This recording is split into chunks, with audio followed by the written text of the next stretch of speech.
इस क्लास में हम लोग देखने वाले हैं फिजिक्स के टॉप महत्वपूर्ण ऑब्जेक्टिव क्वेश्चन। सभी विद्यार्थी इस क्लास को शुरू से लेकर अंत तक देखिएगा, क्योंकि इस क्लास से 20 से 25 नंबर बोर्ड एग्जाम में रहेंगे। इसलिए सभी विद्यार्थी इस क्लास को शुरू से लेकर अंत तक देखिएगा। चलिए क्वेश्चन नंबर 1 की तरफ बढ़ते हैं। क्वेश्चन नंबर 1 है यहाँ पर, किसके लिए तरंगदैर्घ्य का मान अधिकतम है? इसका सही उत्तर ऑप्शन नंबर ए, रेडियो तरंग। चलिए अगला क्वेश्चन हम लोग सेकेंड की तरफ बढ़ते हैं। क्वेश्चन नंबर सेकेंड है यहाँ पर, इनमें से किसका तरंगदैर्घ्य न्यूनतम है? क्वेश्चन नंबर सेकेंड का सही उत्तर ऑप्शन नंबर बी, गामा किरणें। चलिए अगला क्वेश्चन हम लोग 3 की तरफ बढ़ते हैं। क्वेश्चन नंबर 3 यहाँ पर, माइक्रो तरंग की आवृत्ति पर प्रास है। इसका सही उत्तर ऑप्शन नंबर डी, 3×10⁻11 से 3×10⁻18 तक।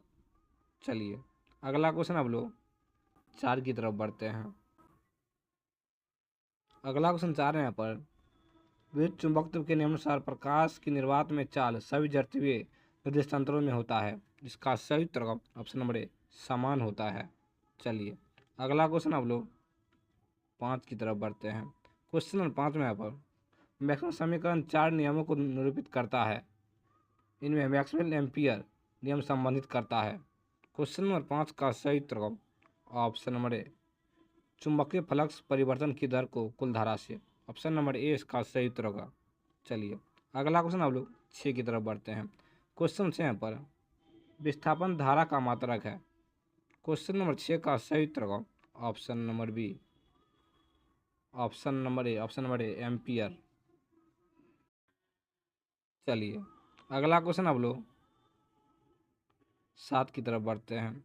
क्वेश्चन 7 है यहाँ पर, प्रयोगशालाओं में बैक्टीरिया से मुक्त करने में उपयोग की जाती है। प्रयोगशालाओं में बैक्टीरिया से मुक्त करने में उपयोग की जाती है। क्वेश्चन नंबर 7 का सही उत्तर ऑप्शन नंबर ए, अल्ट्रावायलेट किरणें। चलिए अगला क्वेश्चन हम लोग 8 की तरफ बढ़ते हैं। क्वेश्चन नंबर 8 है यहाँ पर, विद्युत चुंबकीय तरंग में विद्युतीय एवं चुंबकीय क्षेत्र के बीच कालांतर होता है। इसका सही उत्तर ऑप्शन नंबर ए, 0 होता है। चलिए अगला क्वेश्चन आप लोग 9 की तरफ बढ़ते हैं। क्वेश्चन नंबर 9 यहाँ पर, विद्युत चुंबकीय तरंग का संचार। 9 का सही उत्तर ऑप्शन नंबर ए, दोनों के लंबवत होता है। चलिए अगला क्वेश्चन आप लोग 10 की तरफ बढ़ते हैं। अगला क्वेश्चन 10 है यहाँ पर, इनमें से कौन कथन गलत है? इसका सही उत्तर option number C, option number C, विद्युत चुंबकीय तरंगों के वेग सभी माध्यमों में समान होता है। ये कथन गलत है। चलिए अगला क्वेश्चन आप लोग 11 की तरफ बढ़ते हैं। क्वेश्चन नंबर 11 यहाँ पर, दूर संचार के लिए उपयुक्त विकिरण है। इसका सही उत्तर ऑप्शन नंबर सी, माइक्रो तरंगे। चलिए अगला क्वेश्चन आप लोग 12 की तरफ बढ़ते हैं। क्वेश्चन नंबर 12 यहाँ पर, माइक्रो तरंग की आवृत्ति है। इसका सही उत्तर ऑप्शन नंबर बी, रेडियो तरंग की आवृत्ति से अधिक। चलिए अगला क्वेश्चन आप लोग 13 की तरफ बढ़ते हैं। क्वेश्चन नंबर 13 यहाँ पर, विद्युत चुंबकीय तरंग कौन सा गुण प्रदर्शित नहीं करती है? इसका सही उत्तर ऑप्शन नंबर डी, इनमें से कोई भी गुण प्रदर्शित नहीं करती है। चलिए सभी विद्यार्थी अगला क्वेश्चन 1 की तरफ बढ़ते हैं। अगला क्वेश्चन 1 यहाँ पर, प्रकाश तंतु संचार किस घटना पर आधारित है? क्वेश्चन नंबर 1 का सही उत्तर होगा ऑप्शन नंबर ए, संपूर्ण आंतरिक परावर्तन। चलिए अगला क्वेश्चन आप लोग सेकेंड की तरफ बढ़ते हैं। क्वेश्चन नंबर सेकेंड यहाँ पर, एक वस्तु के 3 प्रतिबिंब प्राप्त करने के लिए 2 समतल दर्पण को डैश कोण झुकाकर रखना होगा। इसका सही उत्तर ऑप्शन नंबर बी, 90 डिग्री पर। चलिए अगला क्वेश्चन आप लोग 3 की तरफ बढ़ते हैं। क्वेश्चन नंबर 3 यहाँ पर, किसी दर्पण में वस्तु का प्रतिबिंब हमेशा छोटा एवं आभासी दिखाई पड़ता है।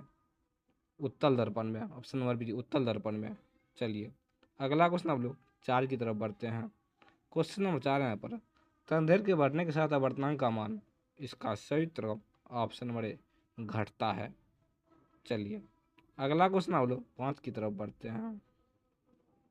क्वेश्चन नंबर 5 यहाँ पर, एक पतले लेंस को जब 1.6 अपवर्तनांक वाले द्रव में डुबाया जाता है तब लेंस नहीं दिखाई पड़ता है। लेंस का वर्तनांक अनंत होगा। Option number D. चलिए अगला क्वेश्चन आप लोग 6 की तरफ बढ़ते हैं।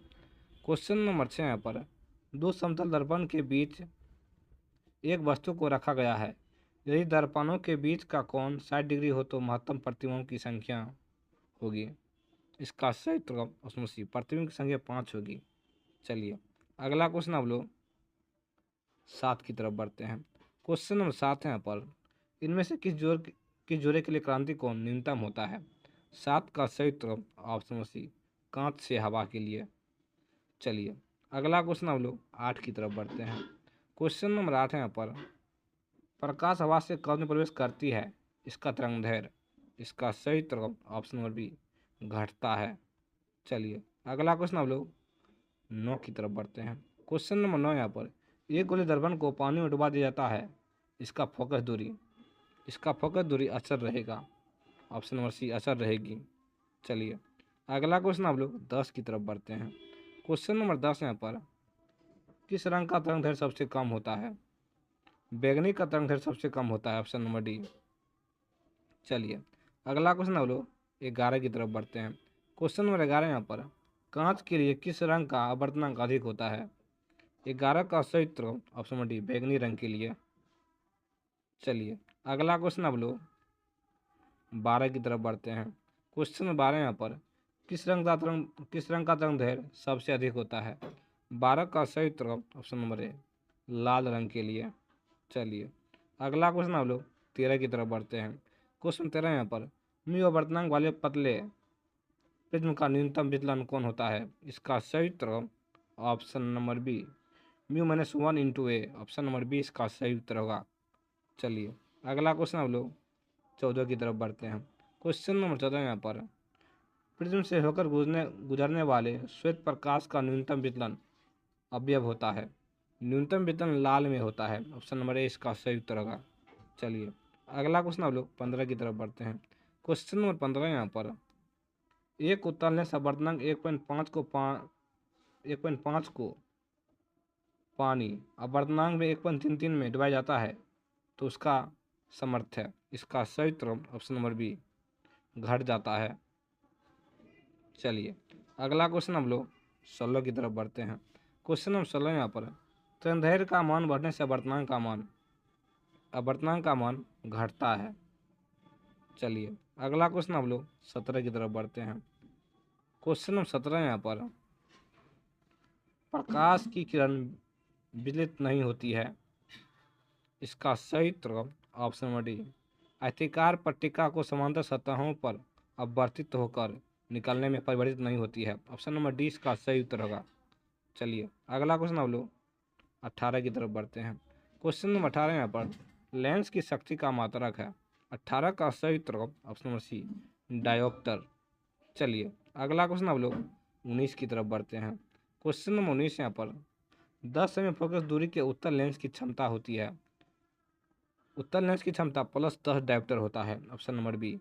चलिए अगला क्वेश्चन हम लोग 20 की तरफ बढ़ते हैं। क्वेश्चन नंबर 20 यहाँ पर एक रंग दोषयुक्त नेत्र इन रंगों का विभेद नहीं कर सकता है। इसका सही उत्तर ऑप्शन नंबर डी, लाल एवं पीला का। चलिए अगला क्वेश्चन आप लोग 21 की तरफ बढ़ते हैं। क्वेश्चन नंबर 21 यहाँ पर जब लाल फूल को किसी हरे कांच के टुकड़े के द्वारा देखा जाता है तो वह प्रतीत होता है। 21 का सही उत्तर ऑप्शन नंबर डी, काला प्रतीत होता है। चलिए अगला क्वेश्चन आप लोग 22 की तरफ बढ़ते हैं।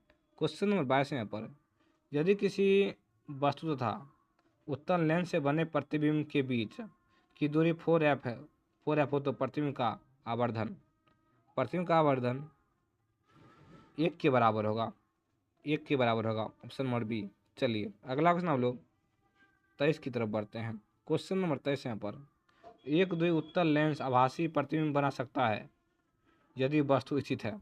वस्तु इच्छित होना चाहिए, लेंस और उसके फोकस के बीच होना चाहिए। ऑप्शन नंबर ए। चलिए अगला क्वेश्चन आप लोग 24 की तरफ बढ़ते हैं।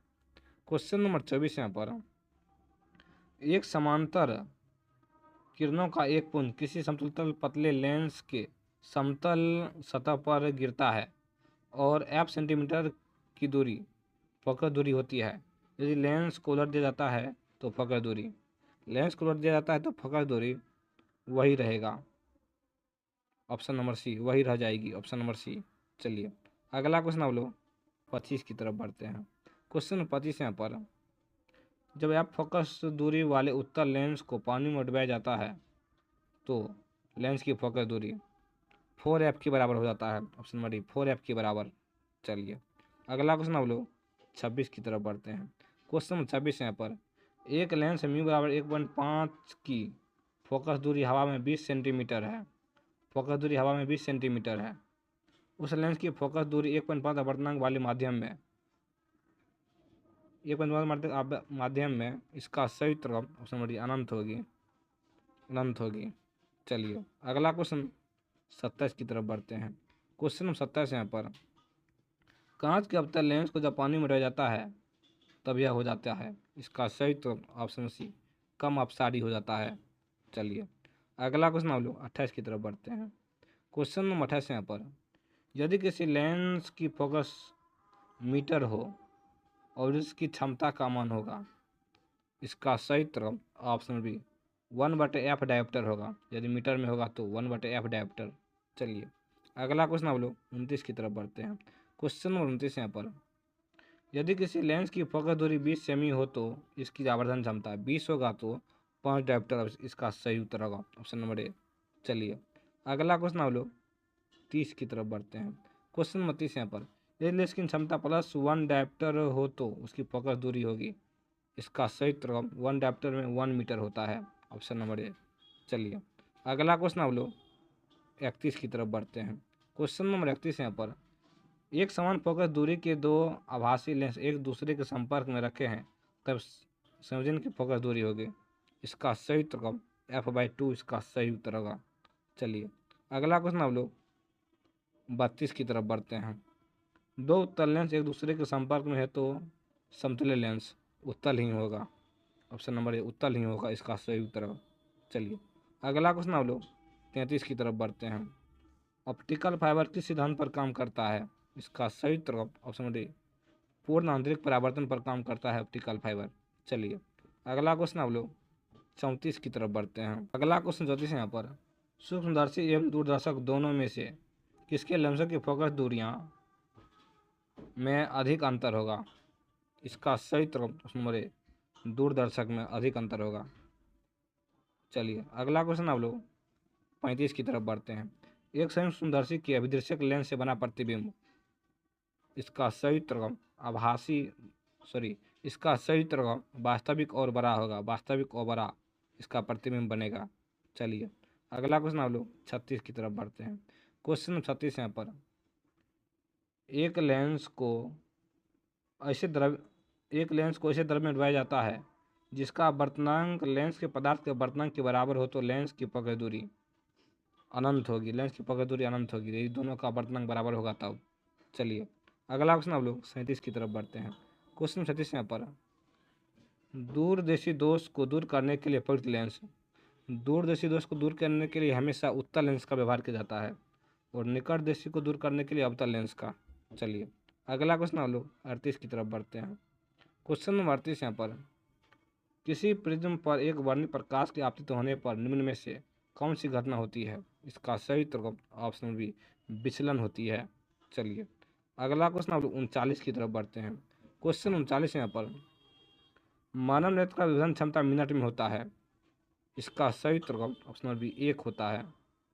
इसी तरह का रेगुलर एवं रोज क्लास पाने के लिए हमें सब्सक्राइब करें। क्लास कैसा लगा आप लोग कमेंट करके बताइएगा। चलिए जय हिंद, जय भारत, वंदे मातरम।